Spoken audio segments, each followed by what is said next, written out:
Hello, welcome back to Night Wolf Studios. This is episode 1 of actual forging.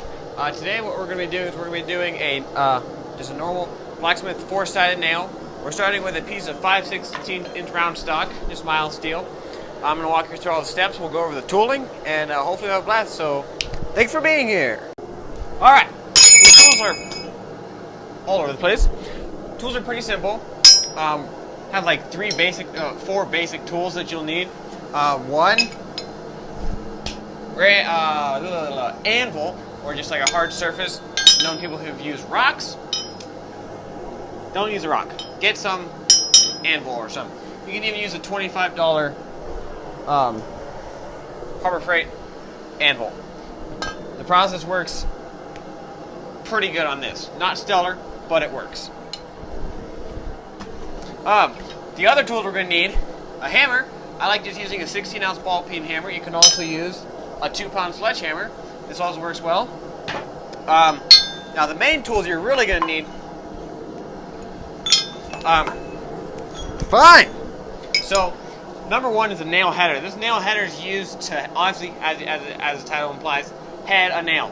So when we get to the point of actually doing it, this tool fits the nail stock, and then you cut it off, and then you hit the top. Speaking of cutting stuff, most people use a Hardy cutoff tool. This tool can be found like online, Amazon or whatever. If you find, I have one that fits my 25-pound anvil on the ground, and that works great for that one. If you don't have these tools or that tool, you can also use some chisels. Use some chisels. I have 3 different types of chisels here. They all work good. This one works good for cutting it. You know, you'll hold it like this and you'll hit on top of it. It works good. A little harder to do than with a cutoff because that one's stationary. You have 2 stationary things. You have to hold this and the material and then hit. So you're doing 3 things at once. Possible, hard though. Or you can use one of these as well. And these both work good. So basically the steel's hot right now. I'm going to show you the first step and then we're just going to get rolling. So here we go. Alright, I'm going to pull steel out. Remember, 5/16 round stock. Now our first steps, we're going to want to make a point. So we're going to come to the far side of the anvil and just hit a point. 9 degrees. And then we're going to work back and forth from that. Now it's very hard to see, so I'll show you. That's what we just made. We've made a square point. Very rough, but we're going to keep on refining it next heat. Alrighty, so as I said, we're going to keep working on this point. So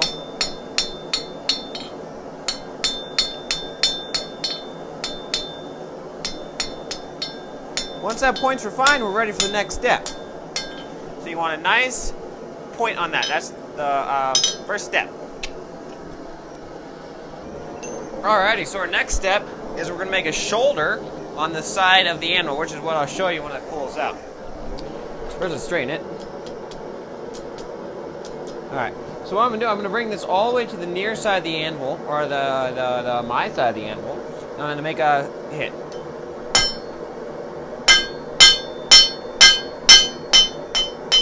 Now what that did was now I made a shoulder. So I'll bring it over to you. So now I have a shoulder in there. That'll make a little indent. That'll start helping to find the nail body where the round meets square. So once I have that one in, I'm going to flip it 9 degrees and do it on the opposing side. Now, I only need to do this twice because one side's going to forward and the other side needs to fit up. And if I try doing it here, I'm just going to smash the shoulder down, so it'd be completely useless. Alright, so I'm going to take it out again and I'm going to keep showing you. And basically what you want to do is you want to work those 2 sides. 9 degrees, 9 degrees. Just like this. Now, you're probably like, wait, hold on. What the heck's going on? Here's why. So this tool, as I mentioned earlier, the nail header, this actually fits right up into it like this. See how we're a little bit still too tight? We're a little thick up here. So we got to keep on working that side. And once this fits all the way up to the shoulder, it's good to go.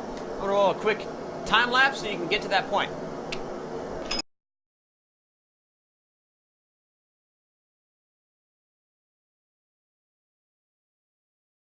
Alright, so as you saw, we got the fit up in, so now this fits right up against that. It's still a little thick, so I'll probably take one more heat to work on it, and then we'll be good to go. Woo! Making nails! In case you're wondering what the heck we're doing, we're making this. This is a traditional blacksmith four-sided nail. This stuff works great for woodworking, stuff like that.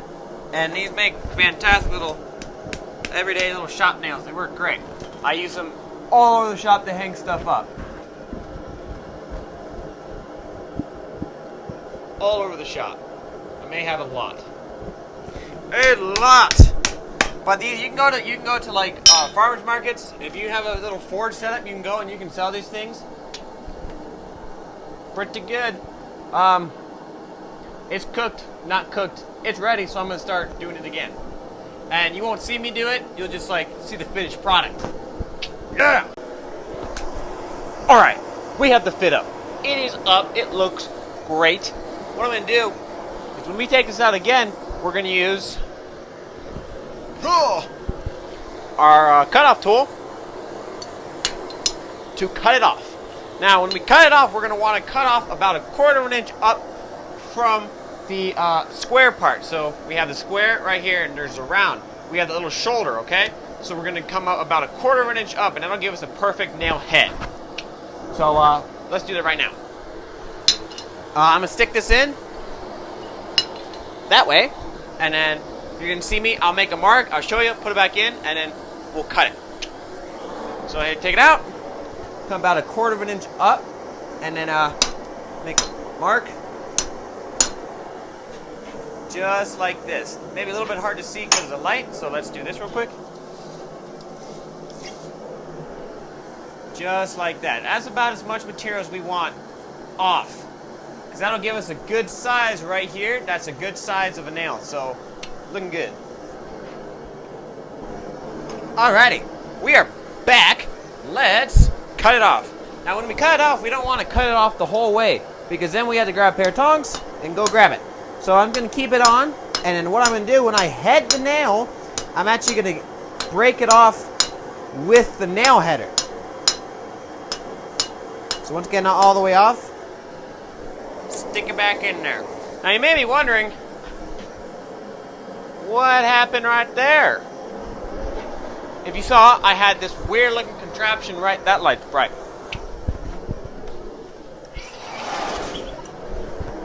If you saw, I had a weird contraption kind of thing over here. That was actually that was close. That was actually my power hammer I've been making.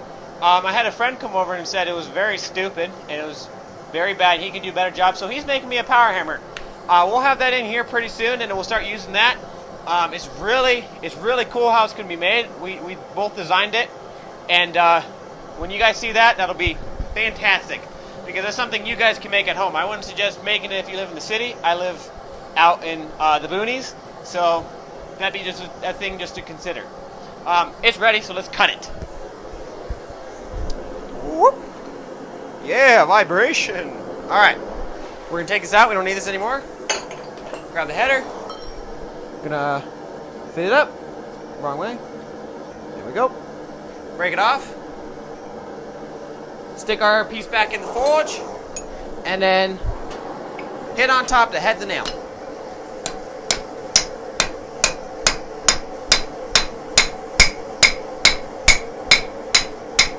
Alrighty.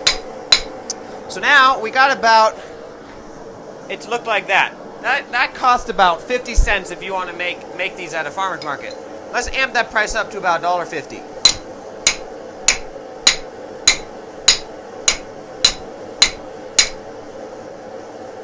Alright. So I just did that. You see how that kind of catches the light now? We kind of got like that dome-ish kind of shape. People will pay $1.50 for this nail right now. Okay?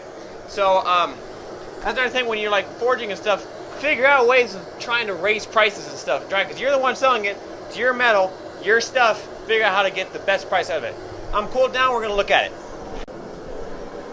So here we are, we got one finished nail. And this looks pretty awesome. The head comes out. Look at that all those little diamonds and stuff in there. Not diamonds. All the little like things in there. It comes out a lot better. So do those extra things. Add those extra texture marks and stuff because it'll raise the price. And now this is a really, really good nail. Now, you can see it's a little bent, a little crooked. We can actually come over right here, hit right on top of it, to straighten it. Since it's just mild steel, it doesn't affect the steel at all. So now we have a good nail. Yeah, you can make tons of these. Let's do a montage mode so you can just see the whole process going quick with some epic music. So roll that roll. Roll that montage mold. I should just be blacksmithing instead of trying to yell.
Alrighty, so these nails we were able to make. I made a little BB one, and then I got a bigger one. And that's just saying, you know, like when I said do the come up like, because when I do the point, I make the point, and when I do a nail, I make the shoulder right where the point meets the square. You don't have to do that. You can make it bigger. You can make it smaller. There's been some times where you can come back a whole ½ inch and you get a huge nail. There's just so much material packed in this little rod, right, that when you can afford it, you get quite a bit. And I really only used about 2 inches of this whole thing. Maybe more, maybe less. Not a lot at all, okay? This is something that like you can do over and over and over again. I got like this stick at Big R for like, I don't know, like $5, you know? And you don't even have to use this kind of stuff. You can use something smaller. You know, you can use like, once again, like something smaller. I don't know measurements right now. But you can use this kind of stuff, and like when I do a leaf, which will maybe be next episode, or maybe with a hook, one of those. If you want to see the other one, put it in the comments below. But if we do a leaf, you can get a big stick of like square stock, and then for like you can get 20 feet for like $15. You know, not a lot at all, and you can make leaves over and over and over and over and over again. You know, you just get better and better and better, and then this will also transfer into knife making and blacksmithing, the bladesmithing, because you're able to make some pretty cool stuff. This right now, I practice with a mild steel version of Orcrist. This is Orcrist from The Hobbit, and I'm gonna be making this. This will be a project that we're gonna do here soon. Oh, that was cool. But this is also something, you know, once you get better, you get that flare. You know, you get the shoulder. There's a lot of rough stuff I gotta do with this, but it's coming out. It's looking really good. There's also like I have a sword behind me. There's also 2 swords when I made it when I was like a kid. Or, not a kid, it was like 3 years ago. Well, it was still a kid. But there's so many things you can make with this kind of stuff. So blacksmithing and bladesmithing is really stuff that's really cool to get into, because there's not many hobbies that say I made a sword. Like, we taught some